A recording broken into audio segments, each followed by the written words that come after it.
Hello दोस्तों, मैं अमित भाटी आपके अपने यूट्यूब चैनल टारगेट ओनली रोजगार पर स्वागत करता हूं। आज मैं लेकर आया हूं आपके लिए स्पेशल साइंस के कुछ महत्वपूर्ण प्रश्न जो सभी प्रतियोगी परीक्षाओं की दृष्टि से अति महत्वपूर्ण है। चलते हैं बिना देरी किए आज की क्लास के पहले प्रश्न पर। घाव भरने के लिए निम्नलिखित विटामिनों में से कौन सहायक है? तो आपका सही उत्तर है ऑप्शन बी, विटामिन सी। आपका अगला प्रश्न, निम्नलिखित में से किसके अवशोषण में विटामिन सी मदद करता है? तो आपका सही उत्तर है ऑप्शन ए, लोहे के। आपका अगला प्रश्न, किस विटामिन में कोबाल्ट पाया जाता है? तो आपका सही उत्तर है ऑप्शन डी, विटामिन बी 12 में। और दोस्तों मैं आपको बता देता हूँ, कोबाल्ट एक खनिज लवण है जो कि विटामिन बी 12 का महत्वपूर्ण घटक है। आपका अगला प्रश्न, साइनो कोबालमिन है। तो आपका सही उत्तर है ऑप्शन डी, विटामिन बी 12। और दोस्तों मैं आपको बता देता हूँ, विटामिन बी 12 का रासायनिक नाम साइनो कोबालमिन है। आपका अगला प्रश्न, थायमीन रोग किसकी कमी से होता है? तो आपका सही उत्तर है ऑप्शन बी, विटामिन बी 1 की कमी से होता है। आपका अगला प्रश्न, रतौंधी रोग किस विटामिन की कमी से होता है? दोस्तों ये विटामिन नहीं है, विटामिन है, जरा इसको थोड़ा सही कर लेना, टाइपिंग मिस्टेक है। तो दोस्तों आपका सही उत्तर है ऑप्शन बी, विटामिन ए की कमी से रतौंधी रोग होता है। आपका अगला प्रश्न, मानव शरीर में विटामिन ए संचित रहता है। तो आपका सही उत्तर है ऑप्शन ए, यकृत में। आपका अगला प्रश्न, निम्नलिखित में से विटामिन ए का सबसे अच्छा स्रोत है? तो आपका सही उत्तर है ऑप्शन सी, गाजर। दोस्तों गाजर में सबसे अधिक विटामिन ए पाई जाती है। आपका अगला प्रश्न, निम्नलिखित में से किसका निर्माण हमारे शरीर में नहीं होता है? तो आपका सही उत्तर है ऑप्शन ए, विटामिन ए का। आपका अगला प्रश्न, विटामिन डी की कमी से कौन सा रोग होता है? तो आपका सही उत्तर है ऑप्शन ए, रिकेट्स। आपका अगला प्रश्न,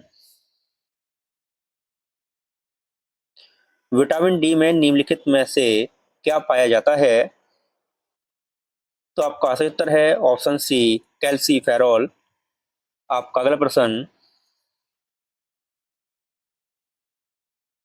एक मनुष्य को बेरी रोग, सूखा रोग व स्कर्वी रोग किस विटामिन की कमी से होता है?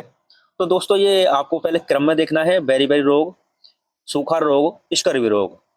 तो किस विटामिन कमी से होता है? तो दोस्तों बेरी रोग होता है बी 1 की विटामिन की कमी से होता है।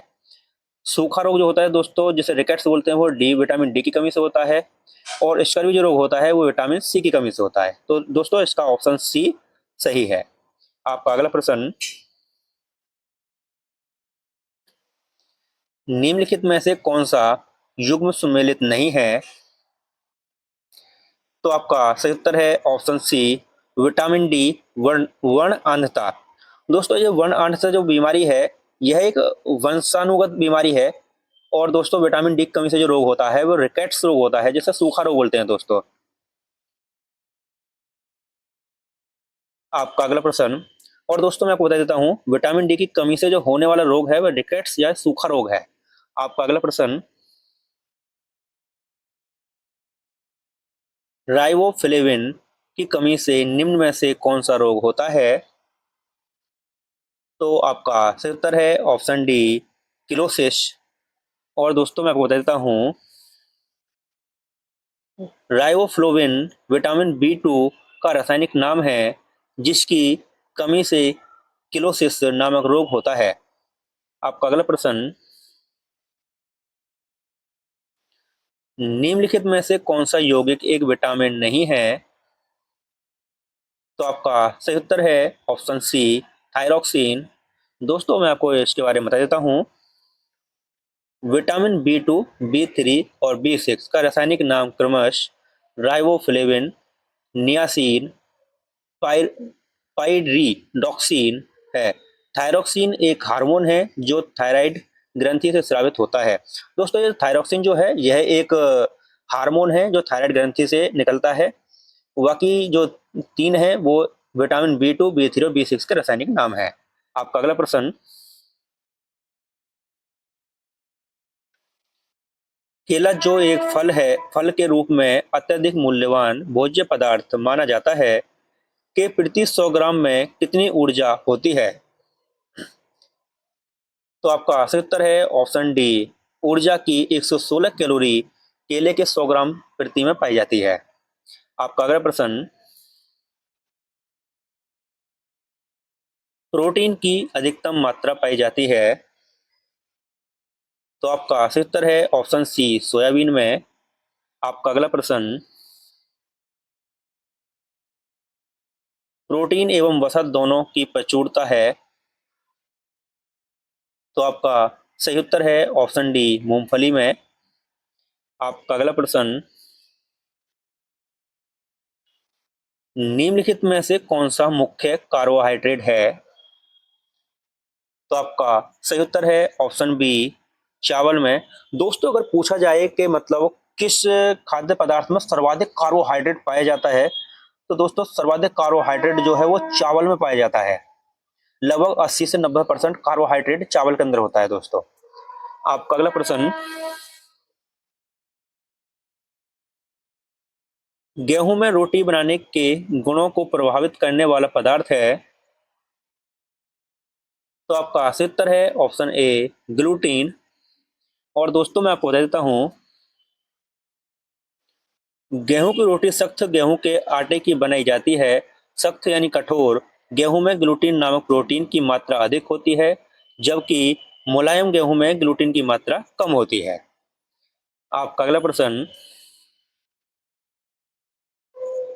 एक कठोर परिश्रम करने वाले पुरुष को कितनी दैनिक ऊर्जा की आवश्यकता होती है? तो आपका सही उत्तर है ऑप्शन बी, 4000 किलो कैलोरी। आपका अगला प्रश्न, एक गिलास पानी पीने से कितनी कैलोरी ऊर्जा मिलती है? तो आपका सही उत्तर है ऑप्शन ए, शून्य। और दोस्तों मैं आपको देता हूं, पानी कैलोरी फ्री आहार होता है, अतः एक गिलास पानी पीने से मिलने वाली कैलोरी की मात्रा शून्य होती है। दोस्तों पानी में कोई ऊर्जा नहीं होती है, केवल पानी पिया जाता है, इसमें ऊर्जा की मात्रा नहीं होती है। इसलिए एक गिलास पानी पियो या 2 गिलास पानी पियोगे तो उसमें भी कैलोरी की ऊर्जा शून्य ही रहेगी। आपका अगला प्रश्न, भोजन का एक प्रमुख अंग है। तो आपका सही उत्तर है ऑप्शन बी, कार्बोहाइड्रेट। आपका अगला प्रश्न, लंबे समय की कसरत का मुख्य ईंधन क्या होता है? तो आपका सही उत्तर है ऑप्शन सी, कार्बोहाइड्रेट। आपका अगला प्रश्न, नाइट्रोजन एक अवयव आवश्यक अवयव नहीं है। तो आपका सही उत्तर है ऑप्शन डी, कार्बोहाइड्रेट का। आपका, और दोस्तों मैं आपको बता देता हूं, कार्बोहाइड्रेट भोजन का एक प्रमुख अंग है। कार्बोहाइड्रेट कार्बन, हाइड्रोजन तथा ऑक्सीजन के यौगिक होते हैं। आपका अगला प्रश्न, हमारे शरीर में अम्लीयता तथा क्षारकता के बीच जो तत्व संतुलन बनाए रखता है वह है। तो आपका सही उत्तर है ऑप्शन ए, फास्फोरस। आपका अगला प्रश्न, दूध में विद्यमान सैकेराइड है। तो आपका सही उत्तर है ऑप्शन सी, लैक्टोज। आपका अगला प्रश्न, दूध किस बैक्टीरिया के कारण खराब हो जाता है? तो आपका सही उत्तर है ऑप्शन डी, लैक्टोबैसिलस। आपका अगला प्रश्न, दूध का दही में परिवर्तन किसके द्वारा होता है? तो आपका सही उत्तर है ऑप्शन ए, बैक्टीरिया द्वारा। आपका अगला प्रश्न, गाय के दूध हल्के पीले रंग किसके कारण होता है? तो आपका सही उत्तर है ऑप्शन डी, कैरोटीन। और दोस्तों इसी के साथ हमारी क्लास यहीं समाप्त होती है। अगर आपको हमारी क्लास अच्छी लगी हो तो हमारी वीडियो को लाइक, शेयर और सब्सक्राइब करना न भूलें। धन्यवाद।